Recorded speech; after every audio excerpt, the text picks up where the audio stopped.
welcome back to my channel, The Retro Farmhouse. This is Jessica.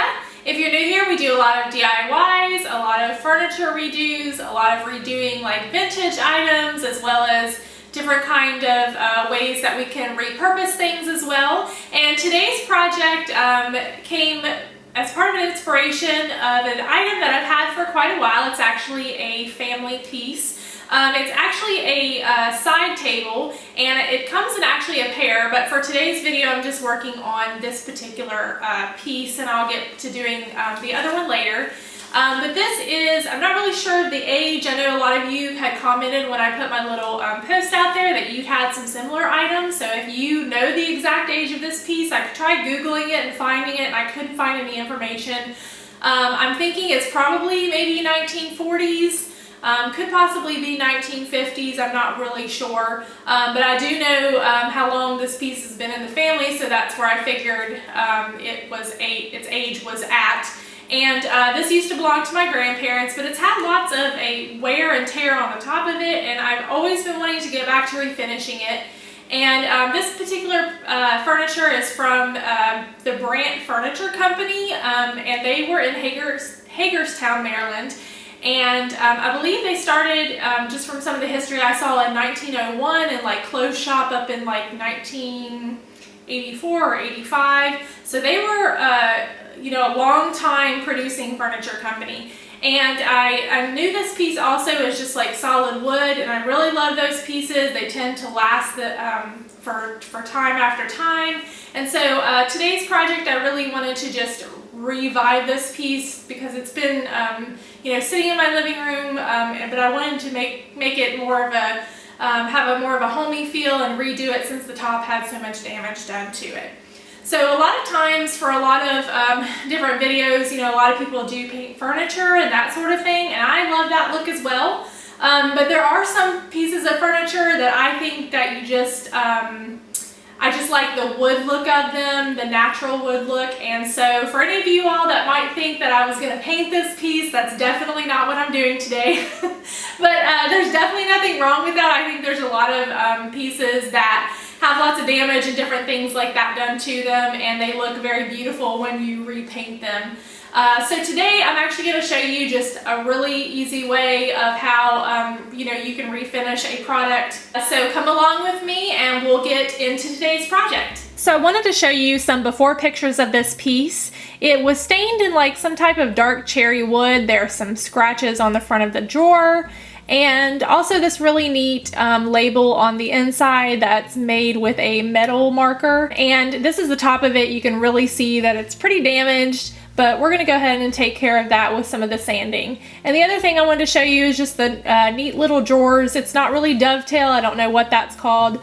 And then of course, you know, the chickens are always around anytime I'm doing a project outside. So the first thing I wanted to do was remove all of the hardware. Now what I ended up doing, I don't know if this is the same with doing cabinet hardware, but I wanted to label the side pieces that I'm taking off here because I've heard there's some things with hinge memory. And so I wanted to do that. That way it's easy to put back on.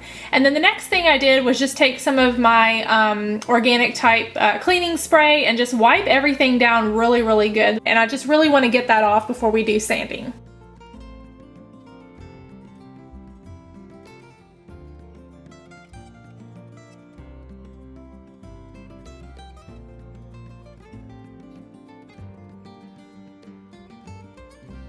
Next, I'm going to use some of my citrus strip to try to get some of this varnish off. I only did this once just to get kind of that top layer off, and then the rest I ended up getting off just with my sanding process.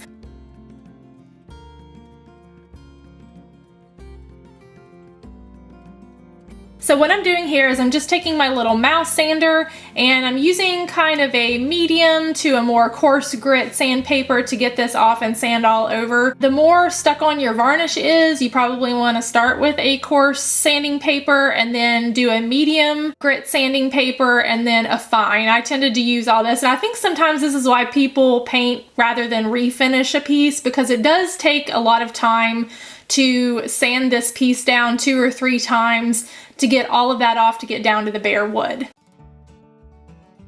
I ended up liking this the way it was. Sometimes I tend to stain pieces, but I liked the natural look of what this wood was. So all I really did was I took some polyurethane and put this over top of my piece. Now you want to do this in some thinner coats. A little goes a long way and it spreads out pretty far, and let it dry in between each coat. It's dry when you know it's not tacky anymore. So I applied this all over my piece.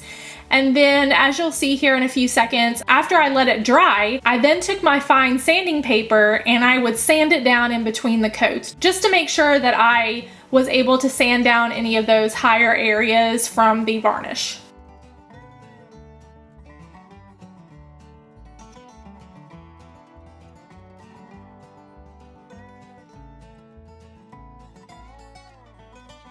I do recommend, if you're going to apply this step instead of stain, that you do let this cure for a couple of days before you place anything on top of it.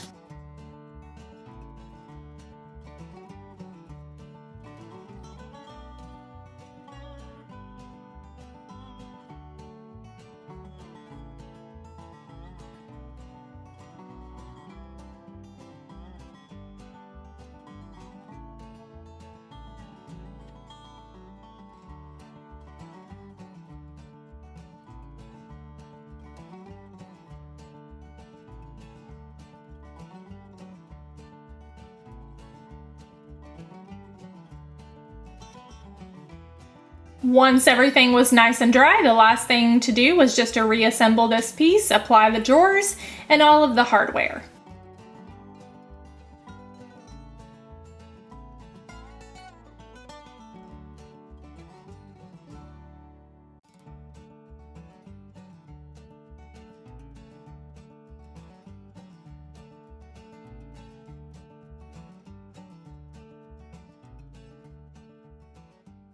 And here's how today's project turned out.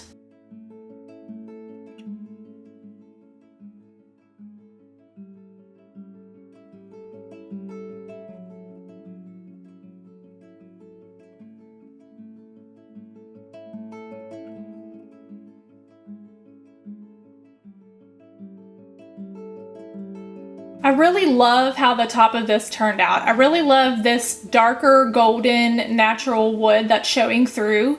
And when I did the sanding process, I can actually tell that the white inlay in this is actually much brighter. And I just like lighter pieces of wood. I don't have anything against darker stains. The dark stain before just hid a lot of this natural grain that this has on this wood, and I just think it looks absolutely beautiful in its natural state. And as you can see here, those scratches that we had before are barely visible as we were able to sand those down.